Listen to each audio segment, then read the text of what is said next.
All right.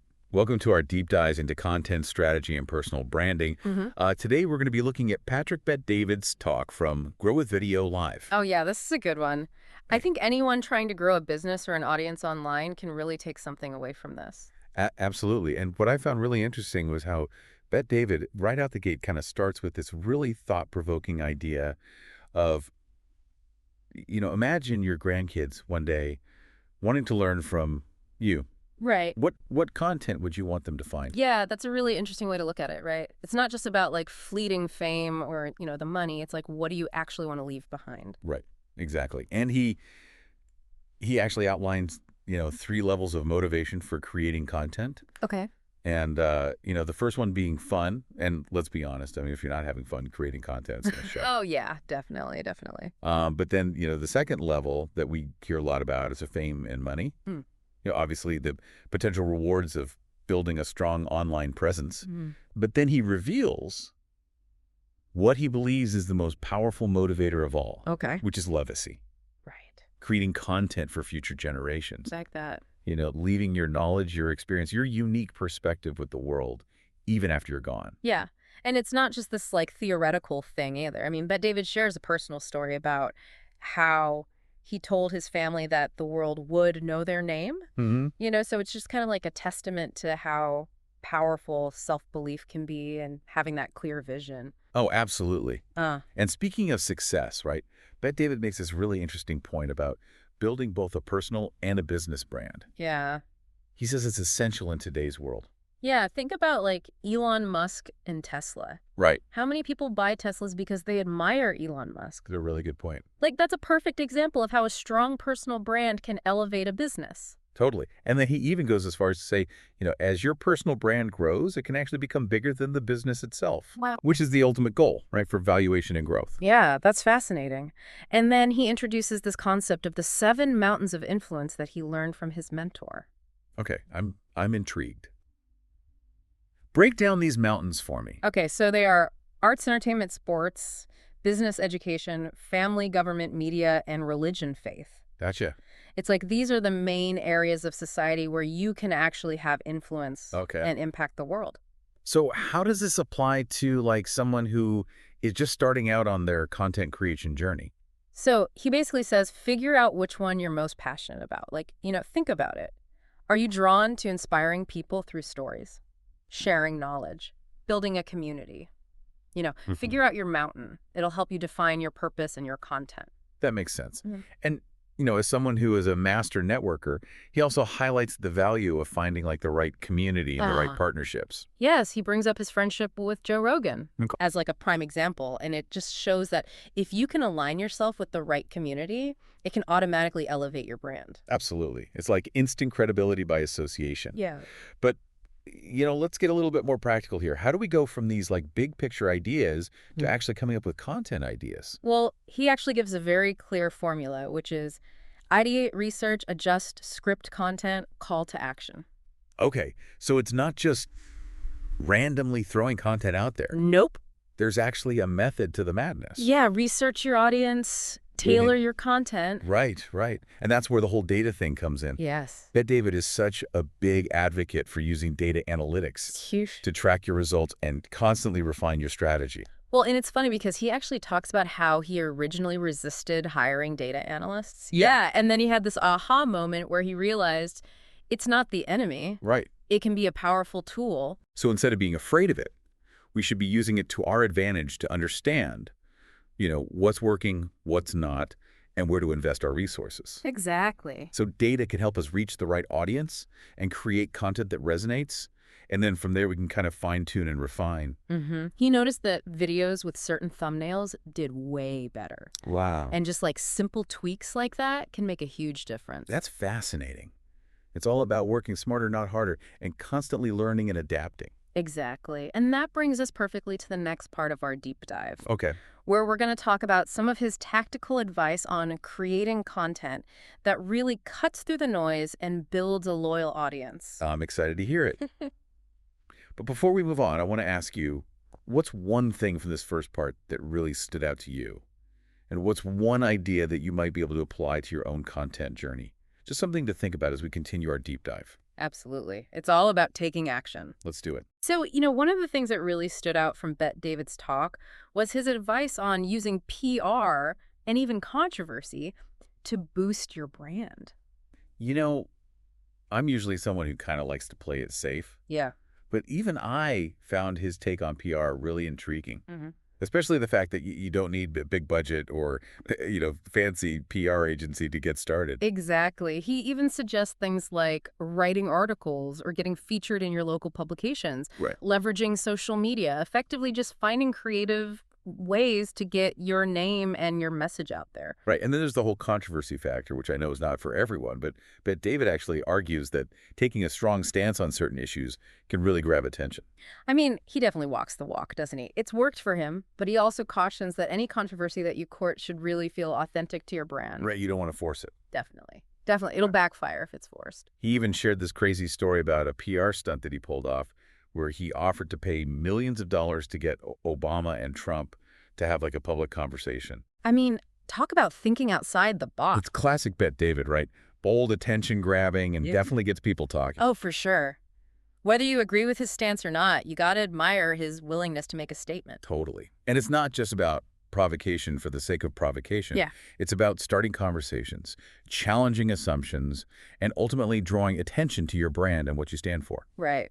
And he also talks about creating these wow experiences. Oh, yes. Things that will really make your brand memorable and connect with your audience on a deeper level. Remember the whole red bookshelf thing? Oh, the iconic red bookshelf. Yeah, it became such a recognizable part of his brand. Right. And it started with the simple set piece. It's a really good point. Yeah. It can be like a visual element, a catchphrase, Yeah. a memorable event. It's about finding those ways to stand out from the crowd. Make an impression. And again, let's not forget the importance of those strategic partnerships. Oh, absolutely. He's all about finding the right community and collaborating with people who align with your values and goals. He brought up his friendship with Joe Rogan again. I Yeah. feel like he mentions that in every talk, but it's such a good example. It is. It's like the perfect example. Right. Of how aligning yourself with the right people can open so many doors and give you that instant credibility.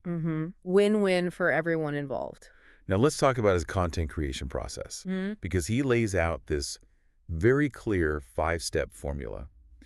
Ideate research, adjust script or content, and then call to action. It's a really good framework. So again, there's a method to the madness. Yeah. It's not just creating content for content's sake. Yeah. Every piece has a purpose. Right. And it should guide your audience toward taking an action. Exactly. Whether that's, subscribing to your channel or visiting your website, it all comes back to that call to action. And of course, this is where data comes in again. Of course. Bet David is all about tracking those metrics and understanding what's working. He's so data-driven. It's insane.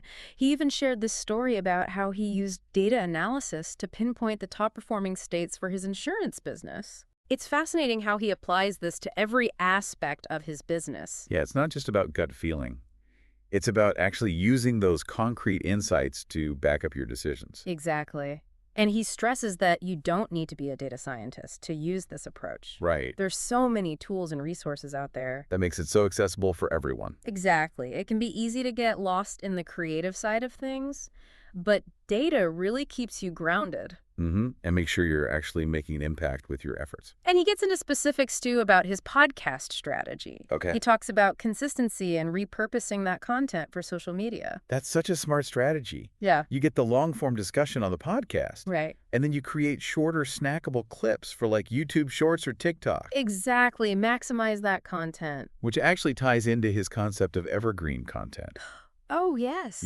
Content that remains relevant over time. Yeah. This is something that I've really been struggling with. It's tricky. How do you create content that has that lasting appeal in a world that's constantly changing? Well, he says focus on fundamental principles. Okay. Timeless wisdom. I like Things that people are always going to be searching for. Right. It needs to have that staying power. Like tutorials, how-tos, core concepts. They tend to have a longer shelf life than, something that's super trendy. He gave the example of the Johnny Depp and Amber Heard trial. Super hot topic at the time. Huge. But probably not something people are going to be searching for years from now. Right, exactly. So just be strategic with your content calendar. Good advice. Think about those topics that will always be relevant. It's all about adding value. Right. Exactly. And it'll just keep working for you long after you publish it. This has been so insightful. I feel like Bet David's approach is all about being strategic and data-driven, but also really focused on providing that value to your audience. Yeah, he's given us a ton of actionable advice. He really has. So before we move on to the final part of our deep dive, I want you to think about this. What's one actionable step you can take right now to level up your content or brand based on what we've talked about? What's that one thing you can implement today to make a difference? Okay, so we've talked about building a legacy, using data, creating those wow experiences. What else does Bet David have in store for us in this final part of our deep dive? Well, remember those 7 mountains of influence? Yeah. He actually gives advice for those who are ready to take the leap and build a whole media company. Now we're talking. This is something I'm super interested in. Bet David has built a massive platform with Valuetainment, so I'm definitely all ears when it comes to his insights on the media world. Yeah, and he starts by acknowledging that everyone's at a different stage, you know? Right. Some haven't even started, some have a few subscribers, and then some already have that million subscriber platform. Yeah, so he's really catering his advice to meet people where they are at. Exactly. And for those just starting out, he really emphasizes the importance of just testing and experimenting. Okay. He uses his 2 Minutes with Pat series as an example. He basically committed to creating 100 videos over 2 years just to hone his skills, find his voice, and build that audience. You know, it's a good reminder that consistency is key. Oh, yeah, You can't just expect to go viral overnight. definitely not. It takes dedication, putting in the work. And even more than just consistency, having that clear vision for your channel. Right. What are you actually trying to achieve? What message are you trying to get across? He says the more focused you are in the beginning, the easier it will be to expand later on. Right, so find your niche, become that authority, and then you can start branching out. Exactly. And speaking of branching out, Bet David is also a big advocate for collaborating with others who share your vision. Yeah, collaboration over competition, right? Exactly. Yeah. It's about pooling resources, learning from each other, and supporting each other's growth. It's really about building a community, not just... And I think that really resonates with his audience. Mhm. People are drawn to his authenticity and how open he is about his journey. Right, the successes, A&D, the struggles. And he's open about the fact that luck plays a role in success, but you can't just wait around for something to go viral. Right, you have to put yourself out there. You have to create amazing content. Be ready to seize those opportunities when they come along. So be prepared, be consistent, don't be afraid to put yourself out there. It's all great advice. But what about those who are ready to take it to that next level and actually build a media company? That seems like a whole other beast. Yeah, it is. And he doesn't sugarcoat it. He's No. very clear about the fact that it requires serious investment, time, effort, resources. But for those who are passionate about it, he believes it can be super rewarding. So for those who are ready to take that leap, what are some things they need to consider? One of the biggest things is finding the right people. Yeah, a talented team that shares your values and is committed to your mission. He talks about how challenging it can be to build a high-performing team, especially with experienced people who might have different ways of working. Yeah, and he's pretty open about some of the growing pains he's experienced at Valuetainment. Yeah, which is refreshing to hear. Right, because even someone as successful as him faces these kinds of challenges. Makes him relatable. And it shows that building a successful business is a journey. It's not just like you arrive. It's a process. He talks about creating a culture of open communication and continuous improvement, investing in his team, That's a good leadership lesson. empowering your team. And at the end of the day, it comes back to legacy. Absolutely. Using your platform to share your message Yeah. and make a difference. It all comes back to that opening message of leaving something behind for future generations. Full circle. So, as we wrap up our deep dive into Patrick Bet David's world, what are the key takeaways for our listeners today? I think the biggest one is to approach content creation with a legacy mindset. Ask yourself, what do I want to leave behind? It's not about chasing vanity metrics. It's about creating something meaningful, something enduring. And remember, building a strong personal brand is so important. Find your community, those people who will support you along the way. Use data to make those smart decisions. And never stop learning, never stop growing. Bet David's journey shows that success is a process. It's not an event. So what's the first step you can take today? What will you do to start building your legacy? What's that first ripple you're going to create? That's it for this deep dive into content strategy and personal branding. I hope you found this insightful, and we'll see you in the next one. See you next time.